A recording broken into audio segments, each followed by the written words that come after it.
আর সংসার নষ্টের জাদু কারো উপর করা হলে সাধারণত তিনটি আলামত তার মধ্যে প্রকাশিত পেয়ে যায়। আপনারা হয়তো অনেকেই ভাবেন যে সংসার নষ্টের আবার জাদু হয় কিনা। দেখেন, সংসার নষ্টের জাদু বর্তমানে অনেক ব্যাপকভাবে হচ্ছে এবং রাসূলুল্লাহ ইসলামের উপর পর্যন্ত জাদু হয়েছে। জাদু অনেক সত্য একটা বিষয়। লাবিদ বিন আসাম আল্লাহর হাবিব সাল্লাল্লাহু আলাইহি ওয়াসাল্লামের উপর জাদু করেছিলেন এবং কি আল্লাহর হাবিব সাল্লাল্লাহু আলাইহি ওয়াসাল্লাম জাদুর প্রভাবে এতটা রোগাক্রান্ত হয়ে থাকতেন, প্রায় সময় আল্লাহর হাবিব সাল্লাল্লাহু আলাইহি ওয়াসাল্লাম বিছানায় পড়ে থাকতেন অসুখ হয়ে। আবার আল্লাহর হাবিব সাল্লাল্লাহু আলাইহি ওয়াসাল্লাম নামাজের যখন সূরা পড়তে দাঁড়াতেন অনেক সময় সূরা ভুলে যেতেন, প্রায় সময় একটা জিনিস আল্লাহর হাবিব সাল্লাল্লাহু আলাইহি ওয়াসাল্লাম ভুলে যেতেন। অবশেষে জিবরাইল আমিন এসে জানালেন, ইয়া রাসূলুল্লাহ, আপনার উপর জাদু করা হয়েছে।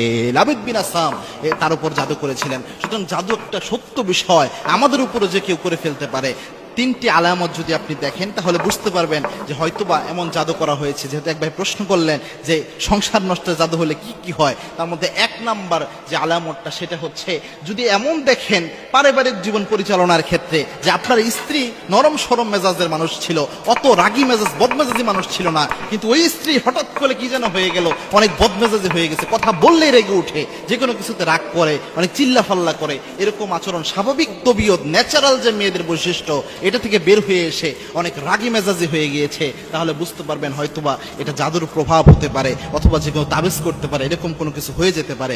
দুই নাম্বার, যদি কোনো স্ত্রীর মধ্যে এটা লক্ষ্য করেন যে ওই স্ত্রী আমলে নামাজে বা যে কোনো আমলে কোনো আগ্রহ পাচ্ছে না অথবা স্বাদ পাচ্ছে না কোনো কিছুতে, এরকম যদি হয় যে নামাজ পড়তেছে, নামাজ পড়ার ক্ষেত্রে উদাসীনতা তার মধ্যে কাজ করে, অনেক সময় নামাজ কাজা করে ফেলতেছে, অনেক সময় নামাজ যে পড়ে সে বলতেছে নামাজে কোনো স্বাদ নাই, অথবা কোনো মা বোনও যদি আপনি অনুভব করেন এই জিনিসগুলো আপনার মধ্যে রয়েছে, তাহলে বুঝতে পারবেন যে হতে পারে এটা একটা জাদুর প্রভাব। কারণ আলেমরা প্রেসক্রাইব করেন এটা জাদু হলে এই আলামতগুলো প্রকাশ পায়। তিন নাম্বার হচ্ছে যে যদি শরীরের মধ্যে অযথা কোনো ব্যথা দেখা দেয়, অর্থাৎ কোনো রোগ ব্যাধি নাই, আপনি চিকিৎসা করাচ্ছেন কোনো রোগ ব্যাধি বের হয় না, কিন্তু মাথা ব্যথা, শরীর ব্যথা প্রায় সময় এটা দেখা দিচ্ছে, কিন্তু আপনি খুঁজে পাচ্ছেন না যে এরকম কোনো কিছু দেখা দিচ্ছে, তাহলে বুঝতে পারবেন যে আপনার উপরে জাদু হতে পারে। এবং জাদু হলে অনেক মেয়েরা এমন হয় যে স্বামীকে সহ্যই করতে পারে না, স্বামীকে দেখলে মনে হয় যে জম দেখতেছে, এরকম ভাবে ট্রিট করে।